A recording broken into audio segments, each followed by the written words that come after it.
မင်္ဂလာပါရှင်2026ခုနှစ်ဇွန်လ16ရက်နေ့ရဲ့မွန်တဲ12နာရီအချိန်ဒီနောက်ဆုံးရရှိထားတဲ့သတင်းတွေကိုတင်ဆက်ပေးပါမယ်ကျွန်မကတော့စူစီပါဒီကနေ့မှာထူးထူးခြားခြားနားဆင်ကြရမယ့်သတင်းတွေကတော့ရန်ကုန်မြို့မှာနိုင်ငံတော်အတိုင်ပင်ခံပုဂ္ဂိုလ်တောင်ဆန်းစုကြည်80တနှစ်ပြည့်မွေးနေ့အကျိုးအထိမ်းအမှတ်အဖြစ်နေ့စီလှုပ်ရှားမှုစတင်ပြုလုပ်နေပါပြီရှေ့ကိုတိုင်း NLD ရုံးချုပ်ကပါတီတစိမ့်နဲ့ဆိုင်းဘုတ်ဖြုတ်ချခံရပြီးတဲ့နောက်ဒေါ်ဆန်းစုကြည်ရဲ့ချမ်းမတ်54နှစ်အိမ်ကိုအကြမ်းဖက်စစ်ကောင်စီကဧည့်စင်းဝင်စစ်ပြီးချန်ထိတ်မှာရှိတဲ့ဗိုလ်ချုပ်အောင်ဆန်းဓာတ်ပုံကိုဖယ်ရှားသွားတယ်လို့သိရပါတယ်။ပင်တရားနဲ့ရင်ငံမှာအုပ်ကြီးတွေမကြာခဏရှင်းလင်းခံရလို့အုပ်ချုပ်ရေးမှုရွေးချယ်မယ်ဆိုတိုင်းထွက်ပြေးသူနဲ့တသနာပေါင်နဲ့ဝင်သွားသူတွေရှိနေတယ်လို့သိရပါတယ်။တိုက်ပွဲနီလာတဲ့စစ်တွေမြို့မှာဒေသခံတွေကိုဘုံခိုခြင်းမတူဖို့အကြမ်းဖက်စစ်တပ်ကချင်းချောက်နေတယ်လို့သိရပါတယ်။ပြောပွဲမှာအုတ်ကြီးရွေးပွဲကိုပြည်သူတွေမလာလို့ပွဲပြတ်သွားတယ်လို့ဆိုပါတယ်။ပုံနှကျွန်းမြို့နီခီးတဲ့တင်ဆက်လေးနှိမ့်မြုပ်ပြီးတေဆုံးသူ12ဦးထိရှိလာတယ်လို့သိရပါတယ်။ဒီသတင်းတွေနဲ့တူဒီကနေ့ရဲ့မွန်တဲ12နိုင်အချိန်ဒီနောက်ဆုံးရရှိထားတဲ့သတင်းတွေကိုတင်ဆက်ပေးသွားမှာပါရှင်။ဒီကနေ့ပထမဆုံးနားဆင်ရမယ့်သတင်းကတော့အကြမ်းဖက်စစ်တပ်ရဲ့စောင့်ကြည့်ဖိနှိပ်မှုတွေကြားကနေနိုင်ငံတော်အတိုင်ပင်ခံပုဂ္ဂိုလ်တောင်ဆန်းစုကြည်ရဲ့80နှစ်ပြည့်မွေးနေ့အကျိုးအထိမ်းအမှတ်နေ့စီလှုပ်ရှားမှုကိုရန်ကုန်မြို့ရဲ့အထင်ကရနေရာတွေနဲ့လမ်းမတွေမှာစတင်ဖော်ဆောင်လျက်ရှိတယ်လို့သိရပါတယ်။ရန်ကုန်မြို့ပေါ်မှာအကြမ်းဖက်စစ်အုပ်စုကအကြောက်တရားနဲ့တားမြစ်ပိတ်ပင်ထားတဲ့နေ့စီပန်းတွေကိုမြင်တွေ့နိုင်မှုတော်လိုင်းအင်အားစုတွေကကြိုးပမ်းလှုပ်ဆောင်ခဲ့ကြတာဖြစ်ပါတယ်။တပြိုင်နက်တည်းမှာပဲဆီယနာရှင်တော်လိုင်းလုပ်ငန်းစဉ်တွေကိုတံပြန်ပံ့ပိုးပေးဖို့နိုင်ငံရေးအကျဉ်းသားတွေအလုံးလွတ်မြောက်ရေးအတွက်ပြည်တွင်းပြည်ပမှာရှိတဲ့ပြည်သူလူထုတရက်လုံးပါဝင်မဲ့နိုင်ငံတကာလှုပ်ရှားမှု Rose Movement, Rose of Hope ဒါမှမဟုတ်နေ့စီလှုပ်ရှားမှုကိုဒေါ်ဆန်းစုကြည်ရဲ့မွေးနေ့ဖြစ်တဲ့လာမဲ့ဇွန်လ19ရက်နေ့မှာတခဲနဲ့ဆင်းနေသွားမှာဖြစ်ကြောင်းတရားဝင်ထုတ်ပြန်ကြေညာထားပါတယ်။အဲ့ဒီလှုပ်ရှားမှုကြီးဟာ2026ခုနှစ်ရဲ့ပထမဦးဆုံးနိုင်ငံလုံးဆိုင်ရာလူထုလှုပ်ရှားမှုကြီးဖြစ်ပြီးအွန်လိုင်းနဲ့မြေပြင်အပြင်မိမိဒေတာနဲ့ရန်သူဒေတာပါပကြံအသွင်သဏ္ဍာန်မျိုးစုံနဲ့ဖော်ဆောင်သွားမှာဖြစ်ကမန်နိုင်လှုပ်ရှားမှုကို Pro-Flight Campaign နဲ့လည်းအတူပူးတွဲပြီးလှုပ်ရှားစည်းရုံးသွားမှာဖြစ်ပါတယ်။ပြည်သူတွေအနေနဲ့ဖျားတင်ပန်းစင်ခြင်းနေ့စီပန်းဒါမှမဟုတ်လက်လမ်းမရတခြားပန်းတစ်မျိုးမျိုးကိုဖျားတင်တာတွေပန်းစင်တာတွေနဲ့အပြန်အလှန်ဝင်ငှတာတွေပြုလုပ်ဖို့ online campaign လုပ်တာတွေမိမိတို့ပန်းစင်တာဒါမှမဟုတ်ကိုင်ဆောင်ထားတဲ့ပန်းဓာတ်ပုံတွေကိုလူမှုကွန်ရက်စာမျက်နှာ social media ပေါ်မှာတင်ပြီး online ကနေပါဝင်ဖို့လှုံ့ဆော်နိုင်တယ်လို့သိရပါတယ်။လမြောက်နယ်မြေတွေမှာရှိတဲ့မြေပြင်လှုပ်ရှားမှုဖြစ်မြေပြင်လူထုသပိတ်လှုပ်ရှားမှုတွေမှာနေစီပန်းတွေကိုကိုင်ဆောင်ပြီးဆန္ဒပြပါဝင်နိုင်တယ်လို့လည်းဆိုပါတယ်။အဲ့ဒီလှုပ်ရှားမှုကနေတစဉ်လူထုခေါင်းဆောင်မေဆွနဲ့တကွနိုင်ငံရေးအကျဉ်းသားတွေအလုံးချွင်းချက်မရှိချက်ချင်းလွတ်ဖို့အာဓမစစ်မှုထမ်းဥပဒေကိုချက်ချင်းရုပ်သိမ်းဖို့နဲ့မြန်မာပြည်ရဲ့သမရဟာဦးဝင်းမြင့်ဖြစ်ပြီးဒေါ်ဆန်းစုကြည်ကလည်းနိုင်ငံတော်ရဲ့အတိုင်ပင်ခံပုဂ္ဂိုလ်ဖြစ်ကြောင်းထပ်လောင်းအတည်ပြုဖော်ပြဖို့ဆိုတဲ့လူတို့ရဲ့ကြေညာချက်၃ရက်ကိုလူထုအတန်အဖြစ်ဖော်ထုတ်ပြသသွားမှာဖြစ်ပါရဲ့ရှင်။ဆလန်နာဆီယာမဲသတင်းကတော့ရန်ကုန်မြို့ဗဟန်းမြို့နယ်မှာရှိတဲ့အမျိုးသားဒီမိုကရေစီအဖွဲ့ချုပ် NLD ပါတီရုံးချုပ်ကစိုင်းဘုံနဲ့အလံတွေဖြုတ်ချခံရတဲ့ဖြစ်စဉ်ဖြစ်ပွားပြီးတဲ့နောက်တက္ကသိုလ်ရိပ်သာလမ်းမှာရှိတဲ့နိုင်ငံတော်အတိုင်ပင်ခံပုဂ္ဂိုလ်ဒေါ်ဆန်းစုကြည်ရဲ့နေအချမ်းအမှတ်54ကိုပါအကြံဖတ်စစ်ကောင်စီလက်အောက်ကပူးပေါင်းအဖွဲ့တွေကအဲ့စင်းစစ်ဆေးဖို့အကြောင်းပြဝင်ရောက်ကချန်ရှင်းမှာရှိတဲ့ဗိုလ်ချုပ်အောင်ဆန်းရဲ့ပုံတူဆိုင်ဘုံနဲ့ရဲကင်းဆောင်တို့ကိုဖျက်သိမ်းဖယ်ရှားသွားတယ်လို့ NLD ပါတီသတင်းရင်းမြစ်တွေကပြောပါတယ်။ဇွန်လ12ရက်နေ့ညပိုင်းကရန်ကုန်မြို့ဗဟန်းမြို့နယ်အနောက်ရွှေကိုနိုင်လမ်းမှာရှိတဲ့ NLD ပါတီရုံးချုပ်မှာချိတ်ဆွဲထားတဲ့ပါတီဆိုင်ဘုံနဲ့အလံတွေအဖြုတ်ခံထားရတာကို NLD ပါတီဝင်တွေကစတင်တွေ့ရှိခဲ့ကြပါတယ်။အဲ့ဒီဆိုင်ဘုံနဲ့အလံတွေကိုဘသူတွေကလာရောက်ဖြုတ်ချသွားတာကိုတီးခြားအတီးမပြုတ်နိုင်သေးပေမဲ့လည်းအကြံဖတ်စစ်ကောင်စီဘက်ကလှုပ်ဆောင်တာဖြစ်နိုင်ကြောင်းယူဆနေကြပါတယ်။အဲ့ဒီလို NLD ရုံးချုပ်ဆိုင်ဘုံအဖြုတ်ခံရပြီးတဲ့နောက်ဇွန်လ14ရက်နေ့ည7:00နာရီခန့်မှာတက္ကသိုလ်ရိပ်သာလမ်းချမ်းမ54မှာရှိတဲ့ဒေါ်ဆန်းစုကြည်ရဲ့နေအိမ်ကိုဗဟန်းရဲစခန်းမှုနဲ့လူဝင်မှုကြီးကြပ်ရေးလာဝကမြို့နယ်မှုတို့ဦးဆောင်တဲ့အင်အား9ဦးခန့်ရှိတဲ့ဌာနဆိုင်ရာအဖွဲ့စုံရောက်ရှိလာပြီးတကောင်စီရင်နဲ့ဧည့်စရင်ဝင်ရောက်စစ်ဆေးကကျန်အတွင်းမှာရှိတဲ့လူတွေကိုစစ်ဆေးမှုတွေပြုလုပ်ခဲ့တယ်လို့ဆိုပါတယ်။အဲ့ဒီလိုအာဏာပိုင်အဖွဲ့စုံက နေအတွင်းကိုဝင်ရောက်စစ်ဆေးပြီးတဲ့နောက်ဒေါ်ဆန်းစုကြည်ရဲ့နေချန်တကာဝမှာချိတ်ဆွဲထားတဲ့ဗိုလ်ချုပ်အောင်ဆန်းရဲ့ဓပုံဆိုင်ဘုတ်ကိုအသိပေးခြင်းမရှိဘဲအတင်းအကျပ်ဖြုတ်ချသွားခဲ့တယ်လို့သိရပါတယ်။ဇွန်လ12ရက်နေ့ညပိုင်းရွှေကိုတိုင်း NLD ရုံးချုပ်ကလည်းစစ်တပ်နဲ့ရဲတွေကလှုပ်တယ်လို့ယူဆလို့ရတယ်။နောက်ပြီးဇွန်လ14ရက်နေ့ည7:00နာရီတက္ကသိုလ်ရိပ်သာလမ်းချမ်းအမှတ်54နေအိမ်ကိုဗဟန်ရဲစခန်းမူလာဝကမြို့နယ်မှုဦးဆောင်တဲ့အဖွဲ့စုံတကောင်စီရင်ဝင်စစ်ပြီးချန်ရှိလူတွေကိုစစ်ဆေးပါတယ်။ချန်တကာဝမှာချိတ်ထားတဲ့ဗိုလ်ချုပ်အောင်ဆန်းပုံဆိုင်ဘုတ်ကိုအသိမပေးပဲဖြုတ်ချသွားခဲ့ပြီးအပြင်ကရဲကင်းအဆောင်မှာဖြုတ်သိမ်းသွားတယ်။အဲ့ဒါကတော့အဲဇင်စစ်တဲ့အချိန်မှာသူတို့လှုပ်ဆောင်သွားတာပါလို့ NLD ပါတီတရေရင်းမြစ်ကခုလိုပဲပြောထားပါတယ်။အကြံဖတ်စစ်တပ်ကအဲ့ဒီဖြစ်စဉ်တစ်ခုလုံးကိုရွေးချက်ရှိလှုပ်ဆောင်တာဖြစ်တယ်လို့ NLD ပါတီတရေရင်းမြစ်ကမှတ်ချက်ပြုပြောဆိုထားပါတယ်ရှင်။ဆလနာဆီယာမဲတဲ့ငါတော့ရှမ်းပြည်နယ်တောင်ပိုင်းပင်တရားနဲ့ရေငန်ရွာတွေမှာအာနာသိန်းစစ်တပ်ရဲ့အုပ်ချုပ်ရေးမှုတွေမကြာခဏပြစ်ခတ်ရှင်းလင်းခံနေရတာကြောင့်အုပ်ချုပ်ရေးမှုရွေးပွဲလုပ်မယ်ဆိုတဲ့အတန်ကြားရင်ကိုအသက်ကြီးပိုင်းအမျိုးသားတွေကြောက်လန့်ကတိတ်ရှောင်နေရတယ်လို့သိရပါတယ်။ဇွန်လ23ရက်နေ့ညပိုင်းကပင်တရားမြို့နယ်စံဒီကုန်းကြီးရွာကအုပ်ချုပ်ရေးမှုဦးကျော်စောဆိုသူကိုအမည်မသိလက်နက်ကိုင်အဖွဲ့တစ်ခုကနေအိမ်မှာဝင်ရောက်ပြစ်ခတ်ရှင်းလင်းသွားတယ်လို့သိရပါတယ်။အခုဦးကျော်စောကိုလာပစ်တဲ့သူတွေကအရေရက်ကတောင်ရိုးရွာလူကြီးကိုလာပစ်သွားတဲ့လူတွေနဲ့ပုံစံတူတယ်။ဘယ်အဖွဲ့ကဆိုတာတော့မသိဘူးလို့ဒေသခံတို့ကပြောပါတယ်။တနုကိုပိုင်အုပ်ချုပ်ခွင့်ရဒေသဖြစ်တဲ့ရွာငံမြို့နယ်ပင်တရားမြို့နယ်မှာအုပ်ချုပ်ရေးမှုခေါင်းတွေနဲ့အုပ်ချုပ်ရေးမှုခန့်အပ်ခံရသူတွေဟာပြစ်ခတ်ရှင်းလင်းခံရတာတွေများနေတာကြောင့်အုပ်ချုပ်ရေးမှုမလုပ်ချင်ကြပ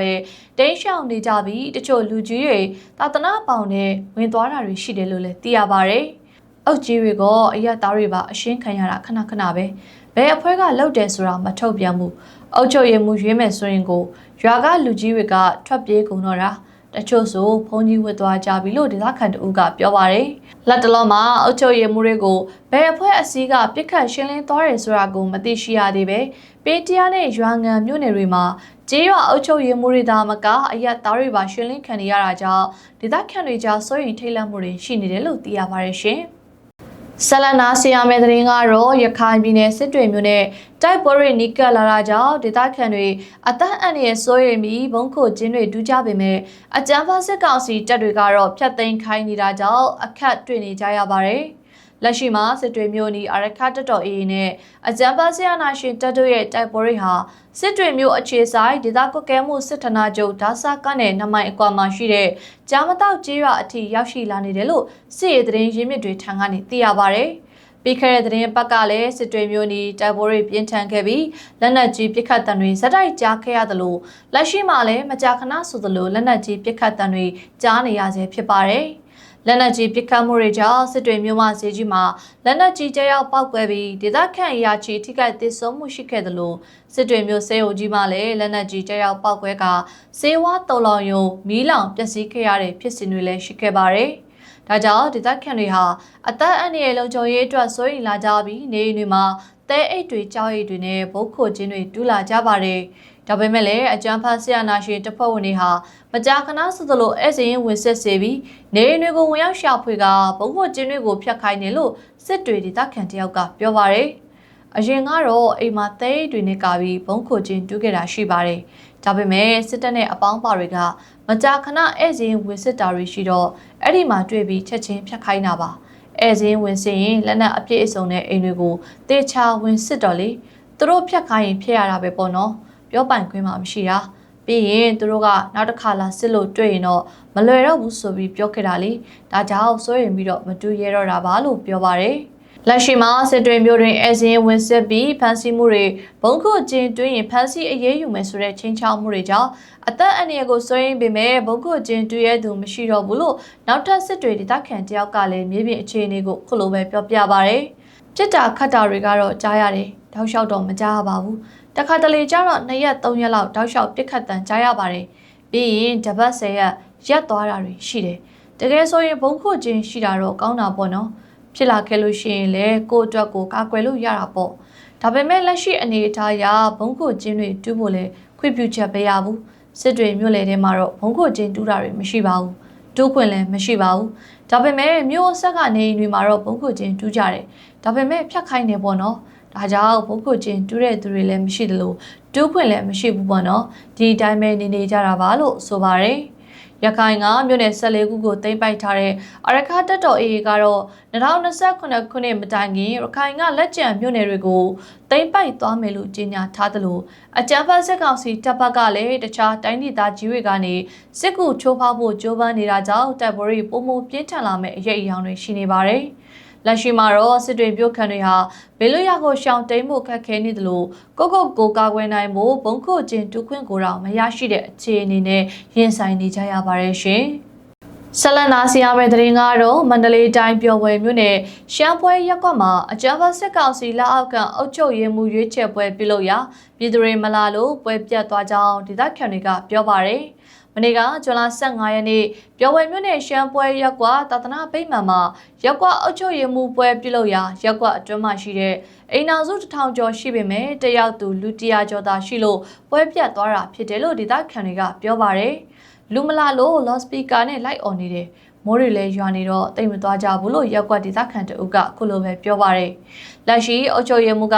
အုပ်ကြီးအသစ်ရွေးပွဲကိုလူတိအောင်ကြိုမဖိတ်တဲ့အတွက်ပြည်သူတွေမလာတာလို့ဆိုကမြို့နယ်စစ်ကောင်စီအုပ်ချုပ်ရေးအဖွဲ့အစည်းမှတိုင်ကြားခံရတယ်လို့လည်းဆိုပါတယ်။ဒါပေမဲ့ပြည်သူအများစုကတော့စိတ်ပါဝင်စားမှုမရှိတာကြောင့်မတက်ရောက်ကြတာဖြစ်တယ်လို့မှတ်ချက်ပြုထားပါတယ်။အဲ့ဒီရက်ကွက်အုပ်ချုပ်ရေးမှူးရွေးပွဲကိုဇွန်လ18ရက်နေ့ညနေ3နာရီမှာထပ်မံကျင်းပသွားမယ်လို့ဒေသခံတွေကပြောပါတယ်။မန္တလေးတိုင်းအတွင်းအာဏာသိမ်းစစ်တပ်ကထိန်းချုပ်ထားတဲ့မြို့နယ်တွေမှာအခုဇွန်လအတွင်းရက်ကွက်အုပ်ချုပ်ရေးမှူးတွေပြန်လည်ရွေးချယ်ခိုင်းနေပြီးလှုပ်လက်ဆအုပ်ကြီးတွေနဲ့စစ်အုပ်စုနဲ့နှိစက်သူတွေသာပြန်အရွေးခံနေရတယ်လို့ဒေသခံတွေစီကနေသိရပါတယ်ရှင်။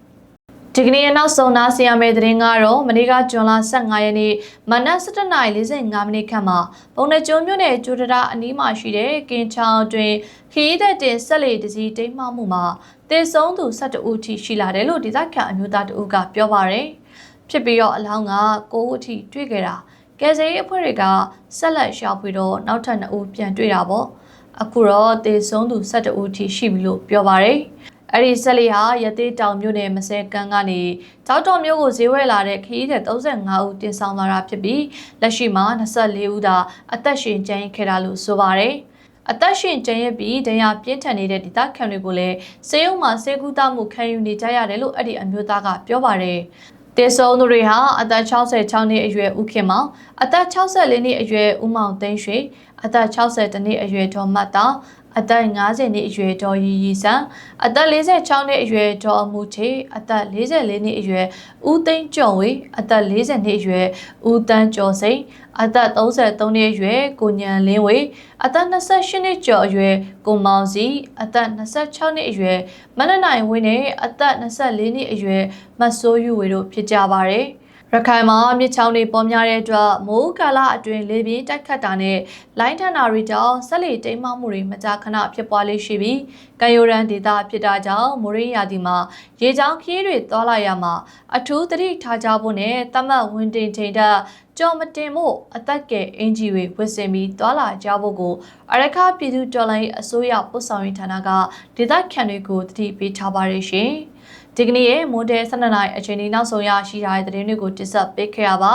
ပြည်သူများအားလုံးစိတ်ရောကိုယ်ပါကျန်းမာချမ်းသာပြီးဆရာနာရှင်စနစ်ဆိုလအောက်ကနေအမြတ်ဆုံးလွန်မြောက်ကြပါစေရှင်